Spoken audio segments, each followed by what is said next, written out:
আমরা পৌষ পার্বণে এসে গেছি। আমরা পিঠে পুলি উৎসব নিয়ে পিঠে পুলির যে দুধ পুলি বানাবো আজকে নতুন রেসিপি দেখুন। প্রথমে নিয়ে নিয়েছি আমরা ফুটন্ত দুধটাকে গরম করে নিয়েছি, চালের আটা, নারকেল কোড়া, গরম জল, এবং চালের মধ্যে জল মিশাতে পারেন।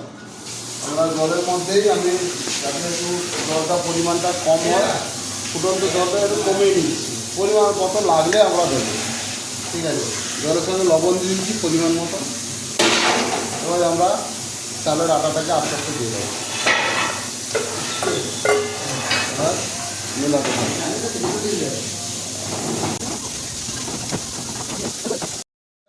মেখে নিয়েছি। মেখে নিয়ে এই ডিজাইন করে আমরা একটা স্টিমও করবো এবং দুধগুলিতে যখন ছাড়বো তখনও দেখাবো।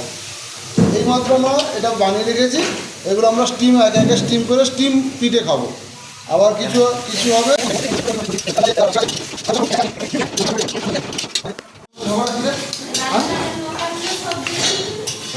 খাওয়ার সঙ্গে ঝগড়া কি যত লঙ্কা ছিল সব। বন্ধুরা, এইভাবে একে একে সব আমাদের বানানো রেডি। এই দেখুন আমরা বানিয়ে ফেলেছি। এবার আমরা দুধের মধ্যে দুধটা আমরা জাল দিয়ে নিয়েছি, দেখুন ঘন হয়ে এসছে দুধটা। এবার দুধের মধ্যে একটা দুটো এলাচ দেবেন। এবার আস্তে আস্তে করে এক একটা যেটা বানানোগুলো সেগুলো আমরা ছেড়ে দেবো।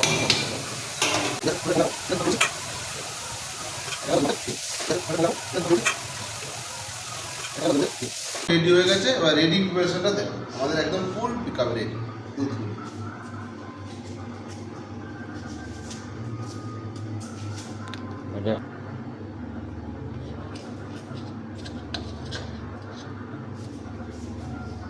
একদম দুধগুলো রেডি।